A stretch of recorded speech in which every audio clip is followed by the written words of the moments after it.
India के 5 सबसे बड़े इंडस्ट्रियल ग्रुप्स अडानी, अंबानी, बिरला, जिंदल, वेदांता अचानक उड़ीसा के एक छोटे से माइनिंग ब्लॉक के लिए आमने सामने क्यों आ गए हैं?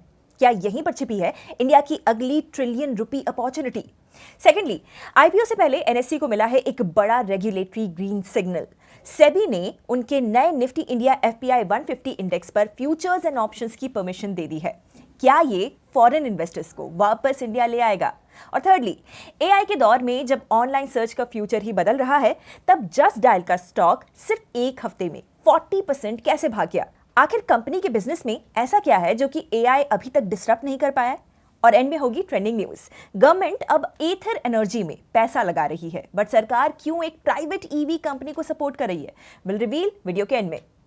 हाय एवरीवन, मैं हूं Gauri. Welcome back to markets today. एक सेक्टर स्पेसिफिक, एक इंडेक्स स्पेसिफिक और एक कंपनी स्पेसिफिक, ऐसे 3 स्टोरीज को हम आज के वीडियो में डीकोड करने वाले हैं। अगर आपने अभी तक इस चैनल को सब्सक्राइब नहीं किया है तो प्लीज डू सो।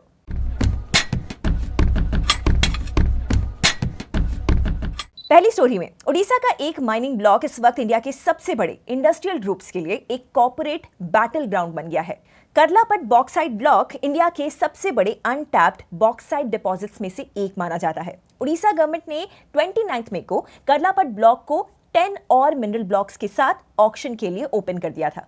इन सभी ब्लॉक्स में पहले कभी भी माइनिंग नहीं हुई है। Commodities intelligence from Big Mint के मुताबिक कर्लापट ब्लॉक में 200 मिलियन टन से ज्यादा बॉक्साइट रिजर्व्स हैं, जो 3100 हेक्टेयर से भी ज्यादा एरिया में फैले हुए हैं। इसी वजह से करंट ऑक्शन में ये सबसे स्ट्रेटेजिक बॉक्साइट एसेट माना जा रहा है।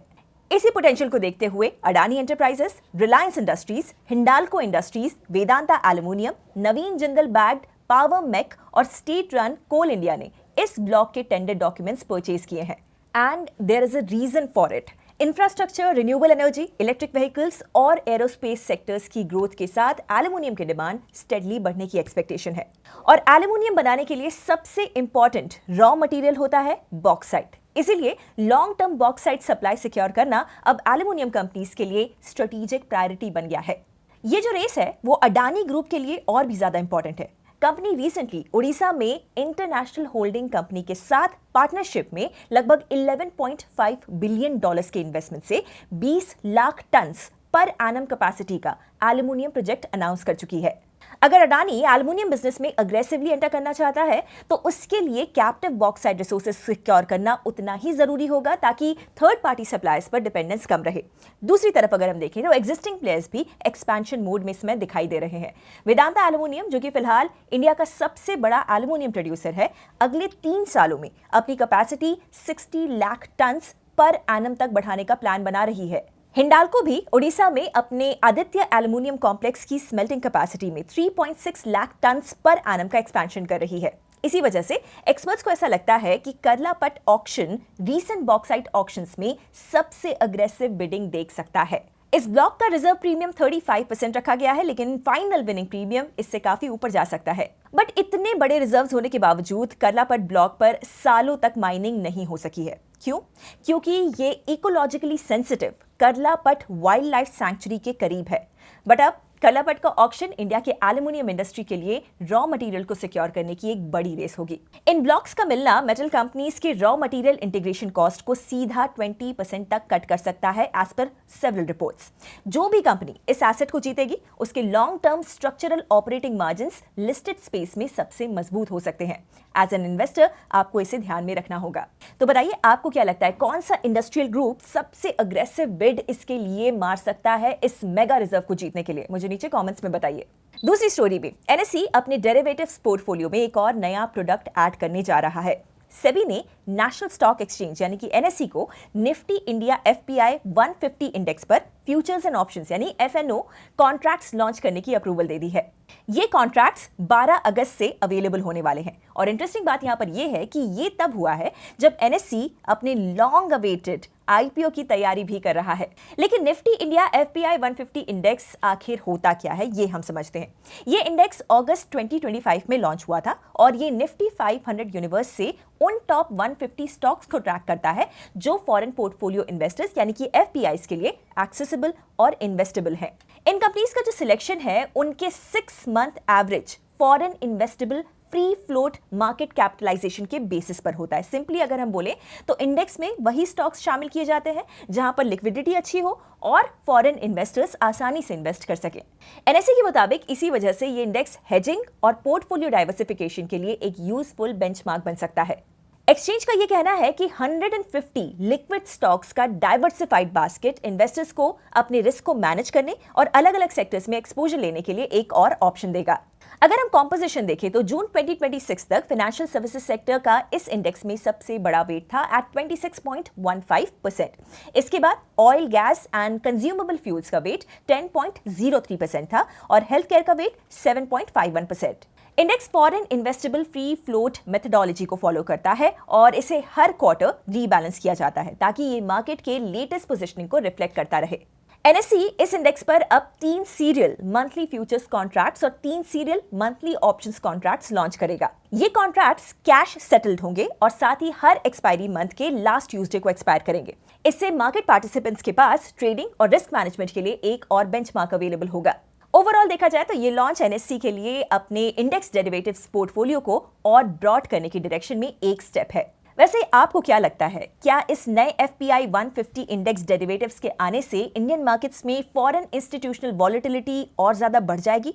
अपने थॉट्स नीचे कमेंट बॉक्स में जरूर शेयर कीजिए। तीसरी स्टोरी में जस्ट डायल का स्टॉक लास्ट वीक में लगभग 40% राइज हुआ। ये रैली एक स्ट्रॉन्ग क्वार्टरली रिजल्ट्स और लीडरशिप ट्रांजिशन के अनाउंसमेंट के बाद देखने को मिली है। लेकिन there is a bigger question here. ChatGPT, Gemini, Claude के जमाने में जस्ट डायल ने अपने प्लेटफॉर्म का रेलेवेंस कैसे बनाए रखा है? इसके लिए हम पहले नंबर्स को देख लेते हैं। जून 2026 क्वार्टर में कंपनी का रेवेन्यू सीक्वेंशियली 6.6% बढ़कर 327.5 करोड़ रुपीस तक पहुंच गया। Year on year revenue growth लगभग 10% हुई और नेट प्रॉफिट भी मार्च क्वार्टर के 100 करोड़ रुपीस से बढ़कर 166 करोड़ रुपीस हो गया।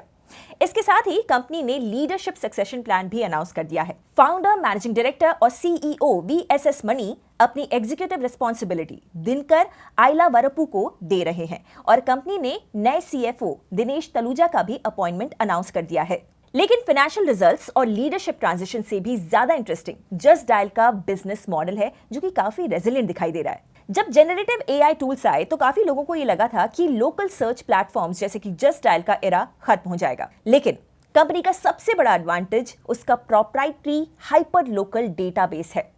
जस्ट डायल के पास 4.3 करोड़ से ज्यादा बिजनेस लिस्टिंग्स और 14.8 करोड़ से ज्यादा यूजर रिव्यूज का डेटा है। ये सिर्फ इंटरनेट का स्क्रैप किया हुआ इंफॉर्मेशन नहीं है, बल्कि इंडिया के लोकल बिजनेसेस का स्ट्रक्चर्ड और कंटिन्यूअसली अपडेटेड डेटाबेस है और यही डिफरेंस क्रिएट करता है। एआई आपको मुंबई, दिल्ली के बेस्ट कैफे सजेस्ट कर सकता है, लेकिन अगर आपको किसी टियर 2 सिटी में अभी के अभी एक प्लम्बर चाहिए, उसका वर्किंग नंबर, अवेलेबिलिटी या लोकल बिजनेस डिटेल्स चाहिए, तो स्ट्रक्चर्ड लोकल डेटाबेस की वैल्यू अलग हो जाती है। और ऐसा भी नहीं कि कंपनी ने एआई को इग्नोर कर दिया है, उसने जेन एआई को अपना एग्जिस्टिंग प्लेटफॉर्म के अंदर इंटीग्रेट किया है, जिससे कि यूजर्स बेटर रिव्यूज लिख सकें। जेडी मार्ट पर भी एआई प्रोडक्ट कैटलॉग्स को समराइज करता है ताकि बायर्स को इंफॉर्मेशन जल्दी से समझ में आए। लेकिन शायद जस्ट डायल की सबसे बड़ी स्ट्रेंथ उसका यूजर इंटेंट है। चैट जीपीटी पर लोग इंफॉर्मेशन लेने आते हैं, जस्ट डायल पर लोग एक्शन लेने आते हैं। अगर किसी को प्लम्बर, इलेक्ट्रिशियन या सीए चाहिए तो उसका ऑब्जेक्टिव आंसर पढ़ना नहीं होता है, बल्कि किसी सर्विस प्रोवाइडर से तुरंत कनेक्ट करना होता है। जस्ट डायल इसी पर्टिकुलर इंटेंट को लीड में कन्वर्ट करता है, जहां पर मल्टीपल वेंडर्स तक कस्टमर्स की इंक्वायरी इंस्टेंटली पहुंच जाती है। साथ ही इंडिया के बहुत सारे ऐसे स्मॉल बिजनेसेस के पास एआई टूल्स या फिर डिजिटल मार्केटिंग मैनेज करने की एक्सपर्टीज नहीं होती है। जस्ट डायल उनके लिए एक डिजिटल प्रेजेंस, लीड जनरेशन और डिस्कवरी प्लेटफॉर्म का काम करता है। इसीलिए जस्ट डायल एक ऐसा एग्जाम्पल है जो कि एआई एडवांसमेंट्स के बावजूद सिंपल बिजनेस मॉडल से भी अपना रेलेवेंस मेंटेन कर पाया है। चैट जीपीटी और जेमिनाई के जमाने में क्या आप अब भी जस्ट डायल यूज करते हैं? शेयर कीजिए कमेंट्स में।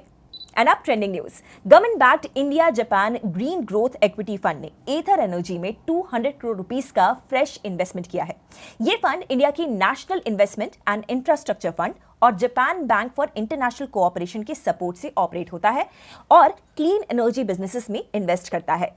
सबसे इंटरेस्टिंग बात यहाँ पर यह है कि ये इन्वेस्टमेंट सिर्फ स्कूटर्स बेचने के लिए नहीं है। एथर अपनी battery technology, software, charging ecosystem और मैन्युफैक्चरिंग कैपेबिलिटीज को एक्सपैंड कर रहा है। गवर्नमेंट बैक्ड फंड का मानना है कि अगर इंडिया को ईवी इकोसिस्टम में ग्लोबल प्लेयर बनना है तो सिर्फ ईवी अडॉप्शन काफी नहीं है, बल्कि होम ग्रोन टेक्नोलॉजी कंपनीज को भी स्केल करना पड़ेगा। If you want to know कि गवर्नमेंट क्यों ईवी टेक कंपनीज को बैक कर रही है instead of just giving subsidies to EV buyers, और क्या एथर इंडिया का strongest home grown EV brand बन सकता है, देन कमेंट कीजिए ईवी। ज्यादा कमेंट्स आने पे मैं इसे कल के वीडियो में एक्सप्लेन करूंगी। अगर आपको आज की स्टोरीज पसंद आई हो तो give us a like and ऐसे ही वीडियोस हर रोज देखने के लिए subscribe Upstox. I will see you in the next video. Investment in securities market are subject to market risks. Read all the related documents carefully before investing.